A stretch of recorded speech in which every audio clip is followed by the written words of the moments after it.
Good day! This is Teacher Rowan. I'll be your guide in exploring Google Apps for education, for teaching and learning. In Google for Education, teachers can connect and collaborate easily while staying on task. It gives teachers the freedom to spend more time personalizing the learning experience and less time managing it. Students can learn essential skills such as 21st century problem solving, which they can use it in their future careers. As such, the accessibility features will also help and assist every learner to do their best work. Google offers different useful applications that we can use to connect education to technology. This will help our teachers as a 21st century educators to innovate and find ways on how to make teaching and learning more exciting, engaging, effective, and flexible to the demands of the society. Let's re-explore the education experience by discovering new angles to create, collaborate, and communicate as one. Para sa bata, para sa bayan, at para sa guro. Ang pagkatuto, huwag gawing komplikado. Sulong edukalidad.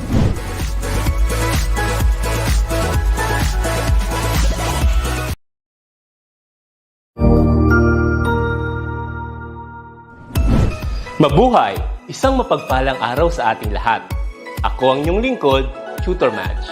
Welcome sa ating ETUlay, ang ating libreng online tutorial na hatid ng ating kagawaran ng edukasyon, ICTS EdTech. Ang programang ito ay inaasahang makatutulong at maging karagdagang kaalaman sa mga mag-aaral mula kinder hanggang senior high school, ALS, Alive, at SPED learners. Bukod sa pagsagot ng mga modules, ang ETUlay ay may mga special programs din na siguradong aabangan ninyo araw-araw. Katuwang ang ating mga minamahal na mga magulang at guro ay maitutulay natin ang pagkatuto. Kaya, ihanda na ang inyong module, lapis, papel o kwaderno. Ihanda rin ang isip, mata at tenga sa isa na namang makabuluhang aralin. Tayo nang matuto kasama ang inyong volunteer online tutor sa oras na ito.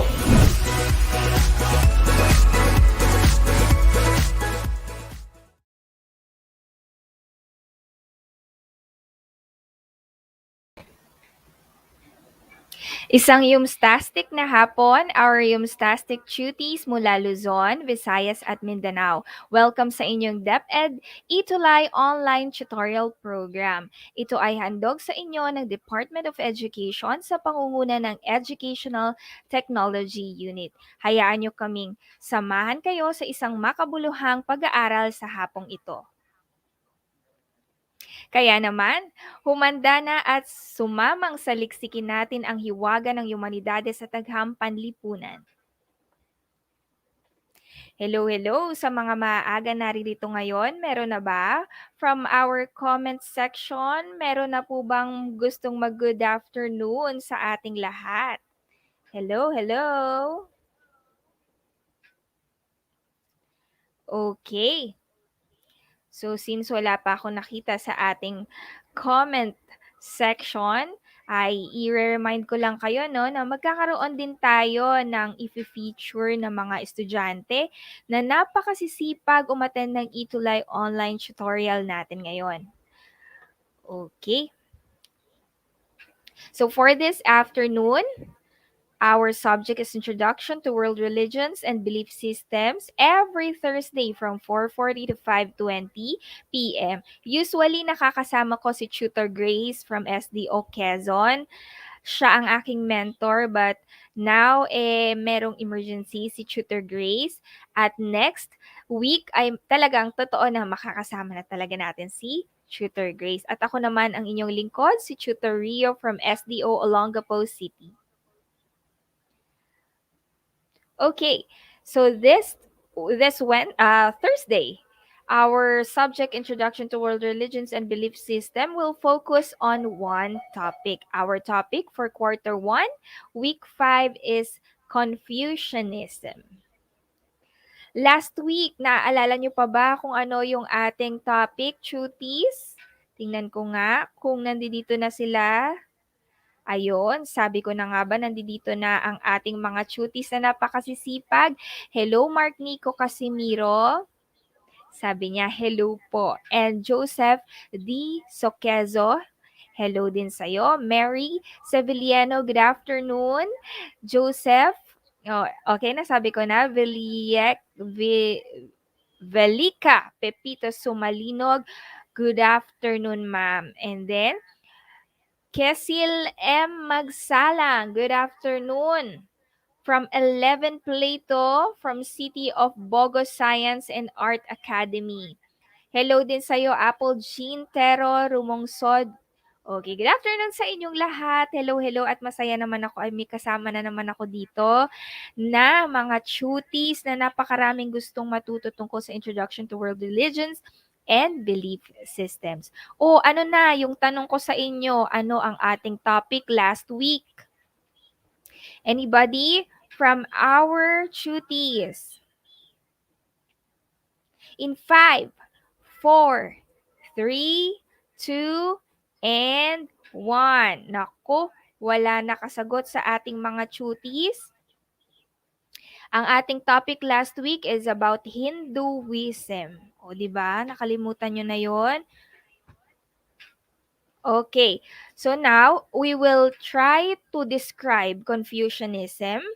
We will try to discuss the teachings and philosophies of Confucius. And also, we will try to recognize the Confucian doctrines or beliefs. Okay, hello sa'yo, Christine May Bandoy Caballes. She's watching from Paquito SU Memorial National High School, Duminang, Zamboanga del Sur. Welcome sa ating tutorial session. Okay. Thank you also again and again sa ating Cagayan de Oro City na lagi nagpapahiram sa atin ng module na magagamit for this week. Again, our quarter is quarter 1 and we are in our module 6. Yay!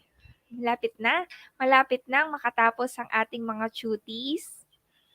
And I hope sa inyong mga klase ay talaga namang nangunguna din kayo or nakakasunod na kayo, nakakaagapay ng ating mga cuties dahil sa ating online tutorial. Okay? Thank you po sa ating module. Okay, let us recall our lesson last week.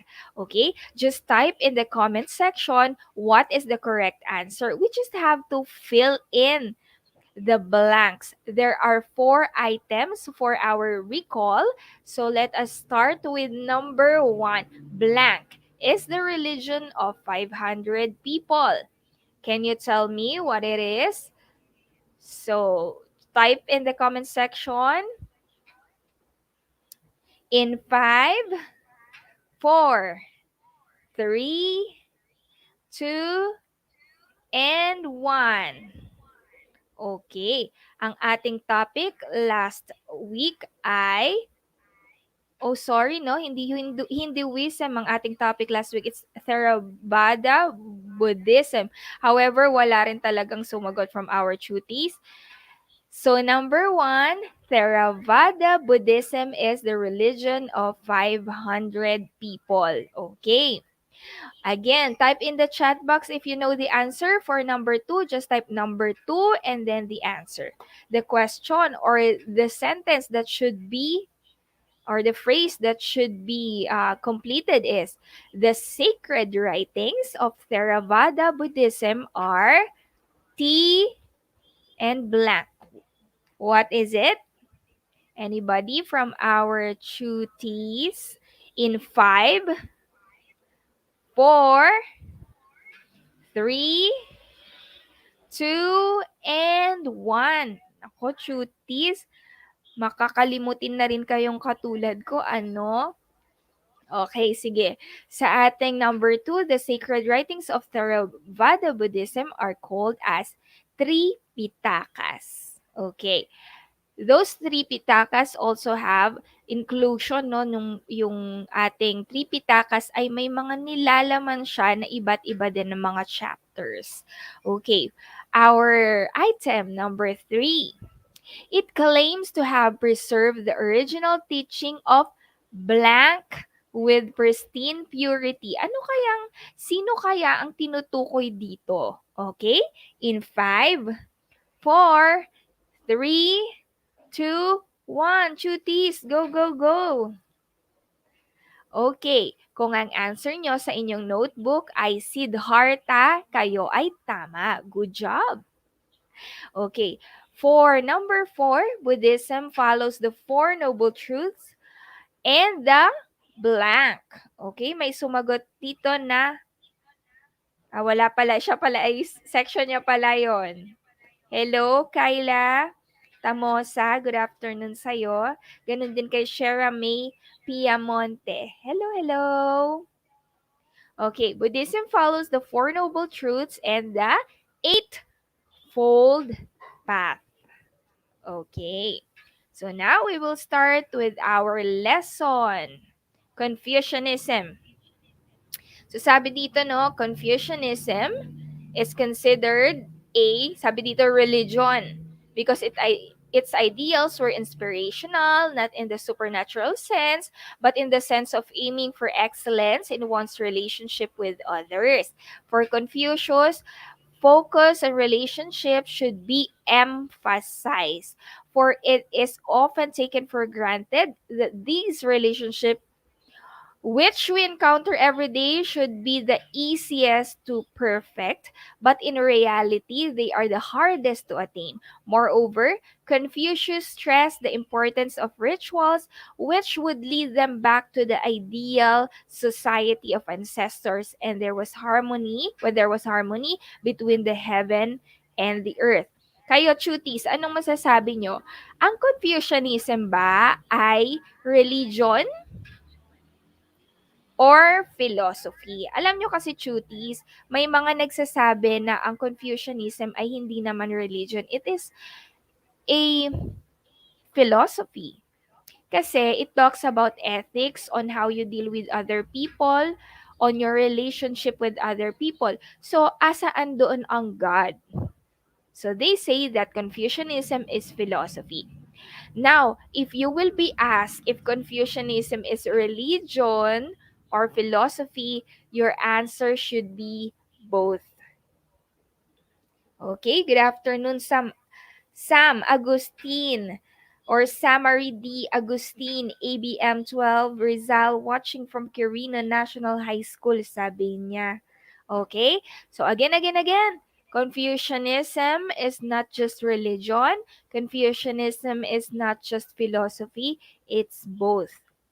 It's both because when you talk about Confucianism, you are also studying ethics and the relationship with other people, and also you are studying relationship with others in terms of harmony between the heaven and the earth. Okay? So that is our first topic in this subtopic in Confucianism. Okay? Sino ba ang pinakabida sa Confucianism? It is said that Confucius is the first one who proposed or who made this religion or philosophy. Confucian is Latinized version of Kongji, and the honorific Fuju, both meaning Master Kong. So for 13 years, he wandered from state to state trying to put his theories to practice.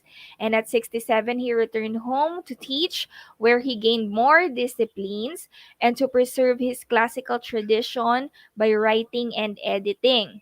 He died in 479 BCE at the age of 73, and he left around 3,000 followers who preserved and put his other teachings to writing. So, class ha, baka may magsabi na si Confucius ay God. No, he is not a God. Actually, he is a teacher. He devoted himself into teaching and education. Wala siyang ginawa sa buong buhay niya kundi mag-aral, mag-research about the ancient rules and the practices of our ancestors, at naging practice na rin niya ito, yung mga good practices na nakita niya from old times. At itong mga natutunan niya ay sinulat niya, nilimbag niya, and inedit niya. And after that, ay nagkaroon din siya ng maraming followers. Actually, si Confucius ay nakasama na din sa politics pagdating sa kanilang lugar. Why? Because before, you cannot enter politics or you cannot rule, you cannot teach or cannot lead anyone if you are not into education, if you did not have a formal education. So, etong si Confucius, since marami na siyang nalalaman, meron na siyang quality, no, to be a leader. Okay? So, yung historical background din ng ating Confucianism, no? Ito ay from Chinese. Oh, ang Confucianism word mismo, no, is from Chinese. And when we talk about the Westerners, they also allow, or they also they are also aware of the word Confucianism. No? Kaya lang, ang ating mga school of the learned, yung school of the learned, sinasabi nila na they are not really into the term Confucius. Kasi actually, merong tatlong tao under nitong Confucianism nito. It's Confucius, ito nakikita nyo ngayon, it's Mencius, and also it's Shunji. Okay? So Confucianism also occupied a privileged status in education and training for men who served in the civil bureaucracy. Katulad ng si Confucius, hindi siya po pwedeng mag-lead kung wala siyang educational background. So before, sabi nila, hindi po pwedeng mag-lead ang walang pinag-aralan. Okay, cuties, sa ngayon ba, tingnan nyo yung ating mga candidates, no? Mapapinakailalim na position until to the highest position of the government na gustong mag-serve sa ating bayan. Ito kayang pamamaraan ni Confucius ay ganito din sila mag-isip kaya, no? Na dapat ang namumuno sa civil bureaucracy ay ang mga nakapag-aral. Okay, ano kayang masasabi ng ating mga cuties dyan? Okay. So, hello Althea, Elecciones, from UMS 11 Socrates City of Bogos Science and Arts Academy. Hello sa'yo. Okay, so what are the doctrines and beliefs of Confucius? Ano ba yung, or Confucian, ano ba yung kanilang mga pinapaniwalaan? Okay, we will talk about 3 points here.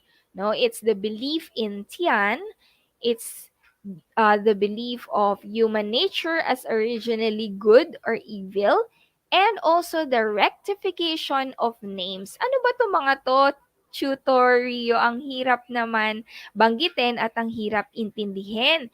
Kahit nung pinag-aralan nyo siguro sa inyong mga klase or sa modules, ang hirap basahin kasi napaka-boring kapag walang nag-explain at walang mga activities. Okay, I understand you. Don't worry. Okay. Pag sinabi nating Chan, class, yan ay heaven. Cuties. When we say Chan, it's heaven. Okay? Sana hindi nyo na makakalimutan yun, no? Sabi dito, no, there is nowhere you can turn to your prayers. Wala ka namang ibang mapagdadasalan, sabing ganun, ng kanilang doctrine, ano? This is one passage in the Analects which shows the teaching of Confucius idea of Chan or heaven. So, ang dapat dito, no, in order for you to perform well in the rituals which are done with early kings and queens, there should be a harmony between heaven and earth. Okay?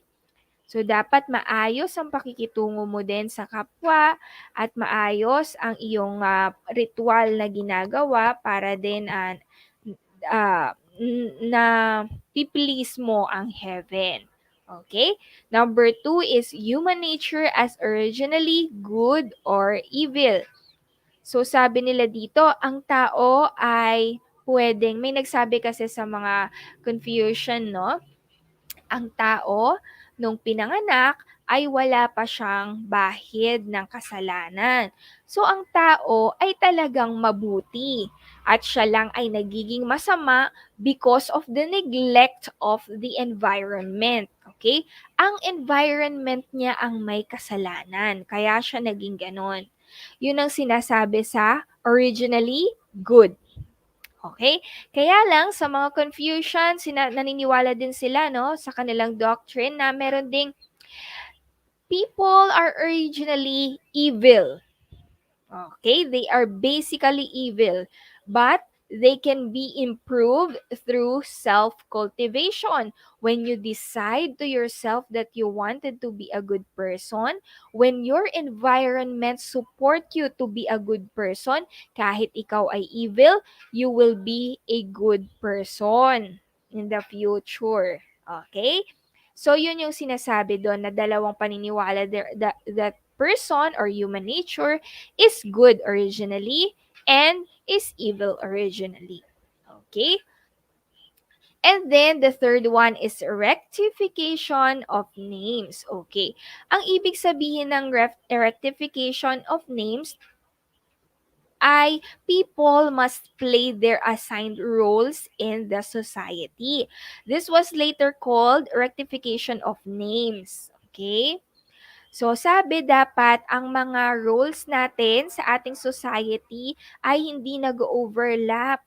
Kung ikaw ay number 1, ikaw ay ruler, subject, ikaw ay leader, then you should lead or you should behave as a leader. Number 2, you are a father-son. Okay? If you are a father-son, then you are expected to behave such way na hindi na overlap ang posisyon ng pagiging ruler subject. Okay? You should be, pwede din, number 3, you are a husband or wife or husband-wife. Okay. Number 4, you are elder and young brother. And number 5, friend and friend. Okay? So the responsibilities originating from this relationship are shared and reciprocal. So kailangan ginagampanan ng bawat tao ang kanilang roles and responsibilities in our society. Okay, again, what are those five roles? Bubulol tuloy si Tutor Rio, no? The first one is ruler subject. Number 2 is father-son. And then number 3, husband-wife.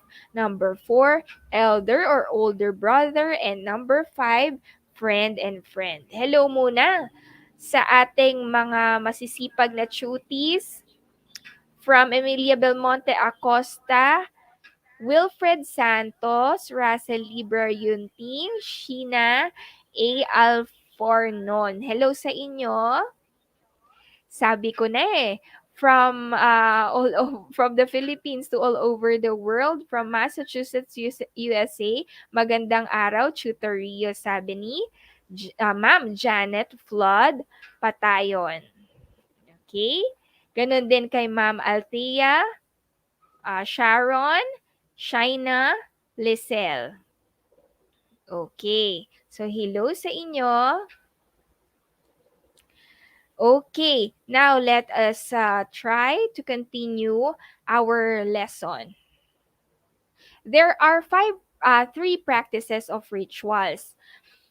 ang mga ritual nila na parang madali yatang ano 'no, sundan ang rituals ng mga Confucius. The first one is birth. So at birth, sabi, there is a spirit that protects the fetus and the expectant mother and deals harshly with anyone thing that harshes or harms the woman. Kapag sinaktan mo ang isang babaeng buntis, no, merong mangyayaring hindi maganda dahil may nagpoprotekta sa kanila. And that is the Tai-Shen spirit. She received a special diet and is given 1 month to rest after the delivery of the baby. And her parents are responsible for everything that is needed to support the child on the first, fourth, and 12-month anniversary of the child's birth. Okay, pangalawa, yung nakikita nyo sa gitna.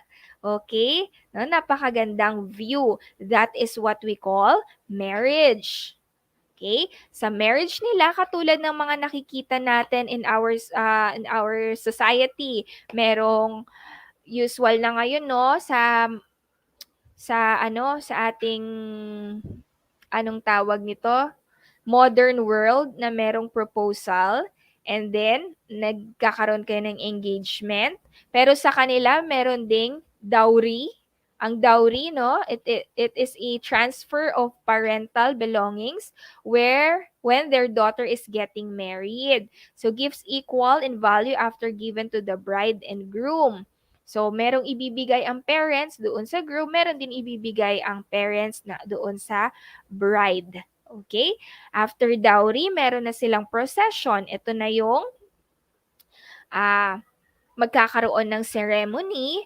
And then, there's so much happiness and excitement. And of course, the marriage, the couple recites their vows. Okay? May vows sila that shows that they are bond together for lifetime. And then, in the morning after, meron din tinatawag na ritual ang ating religion na ito or philosophy na ito, the bride serves breakfast to the family or the parents of the groom and then the groom also vice versa. So pagising, hindi na lang sila na kaagad ay iisa at sila na kaagad ay nakahiwalay bukod sa kanilang family, kundi babalik sila doon sa kanilang pamilya para mag-serve ng almusal sa kanilang mga parents. Okay, 'di ba? Napakaganda, cuties. Okay. And then hindi maiiwasan ang death. Now, after the death of a loved one, the family cry aloud to inform the neighbors of the tragic news. The family begin to mourn by making clothes made of coarse material and wearing them. And then, ayun, ililibing nila ito kasama din ang kasabay din ng ceremony na led by priest or minister of any religion. Any religion performs the burial ritual.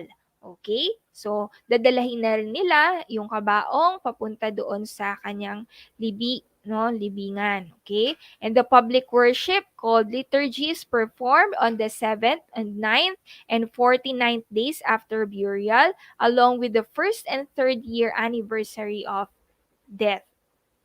So medyo may pagkakatulad sa ginagawa usual ng ating mga kapwa na Pilipino. Okay? Okay.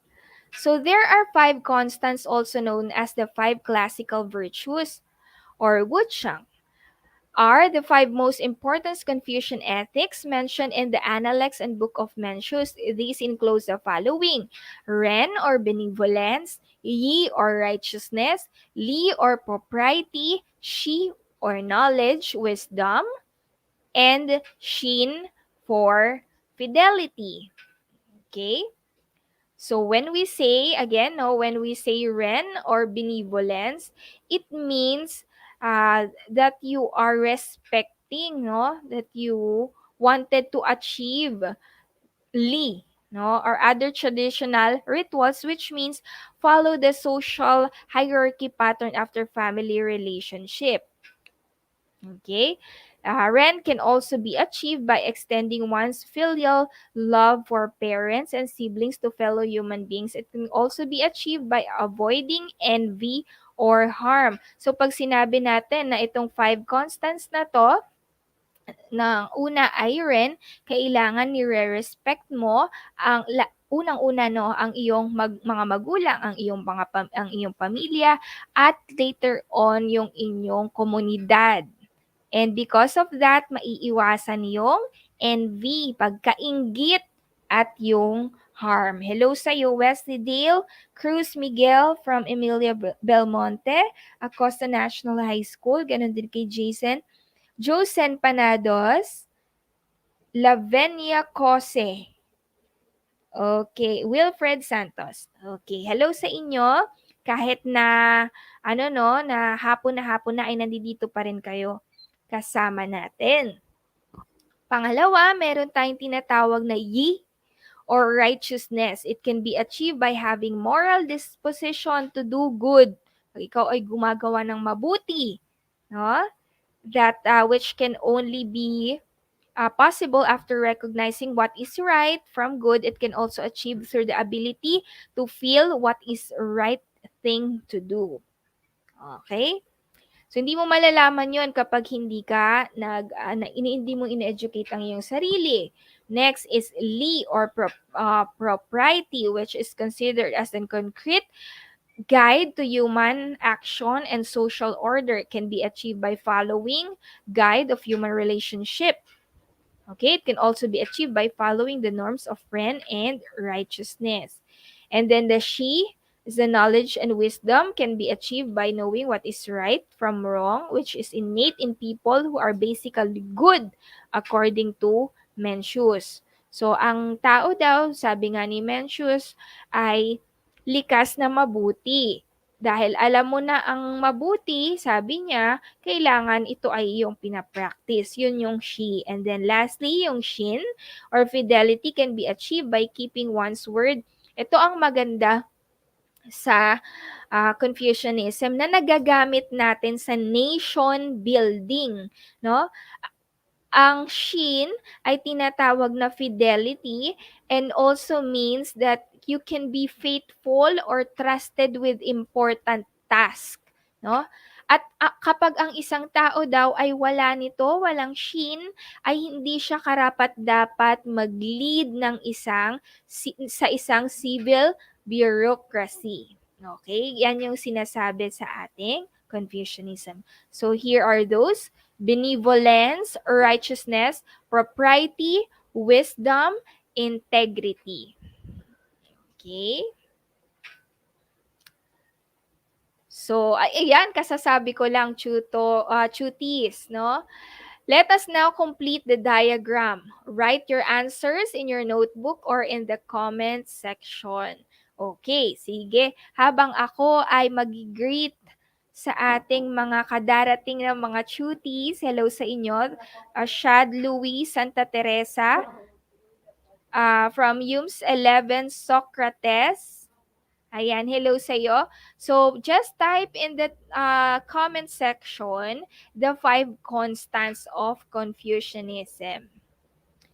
Okay, para naman ma-shout out natin ang mga tamang sagot. 5 lang yun, ano? Nabanggit natin kanina. Sige, I will wait for your answers. Okay? So, palagay nyo, chuties, ang Confucianism ba talaga ay religion or philosophy? Malaman ko nga kanina from the beginning, I already mentioned to you the right answer. Okay. So, let me know your thoughts about it. Okay, may sagot si Shera May Piamonte. Aba, mukhang ang sagot ni Shera May ay perfect. Sabi niya, meron daw ren or benevolence, ye or righteousness, li or propriety, she or knowledge, wisdom, and shin or fidelity. Congratulations! Literal clap for Shera May Piamonte. Ang galing naman. Siguro ang iyong teacher sa iyong school ay talagang proud sa'yo dahil tama ang iyong mga sagot. May sagot naman si Lisel Evangelista Austria. Sabi niya, integrity. Pwede din dagdagan, Lisel Evangelista Austria. Hello sa'yo. At tayo siguro ay magkakaroon din next week ng ating featured most active na participant, no, or participant or tutees sa ating ETUlay session for Thursday, Introduction to World Religion and Belief System. Meron pa ba gustong sumagot? What are the 5 constants? Sa bagay na sagot na ni Shera May Piamonte. No? Okay, congratulations ulit sa'yo. Nakakatuwa kapag nalalaman ninyo ang mga tamang sagot. Ibig sabihin kayo ay nagkakaroon ng pagkatuto. Okay? So again, no, balik tayo sa ating mga natutunan sa araw na ito. If we will go back to our learning objectives, we described the Confucianism. Okay, we already discussed the teaching philosophies of Confucius, and we recognize the Confucian doctrines and beliefs. I hope na meron kayong napulot na baon para dito sa ating subject na po pwede nyo magamit sa inyong mga modules or mas maiintindihan nyo ang inyong mga pinag-aaralan sa eskwelahan. Okay? So, in your notebook, you can have your assignment. Let us have your assignment. Complete the paragraph with necessary words or sentences that best describes what you have learned from discussion. Write your paragraph in the notebook. Follow the format below. I agree that Confucianism is a religion because. Bakit kaya? Okay, and then I agree that Confucianism is also philosophy because. Okay, yan yung tanong natin kanina, no, na nasagot natin from the very beginning kasi that Confucianism is considered as religion, both religion and philosophy. Okay, with that, thank you very much to all our tutees and all our parents all over the Philippines and all over the world. Natuwa ako, may taga-USA pa daw. Okay? So for your feedbacks and suggestion, please visit the link, no? And please visit the ETUlay online tutorial Facebook page and YouTube or scan the QR code. Thank you very much. If you have comments and suggestions, again, email us at edtech@deped.gov.ph. So, wag munang aalis because up next is Tutor A and Tutor Edson for Tanong ng Kabataan 2.0, 5:20 to 6 o'clock p.m. So, bye-bye. Thank you.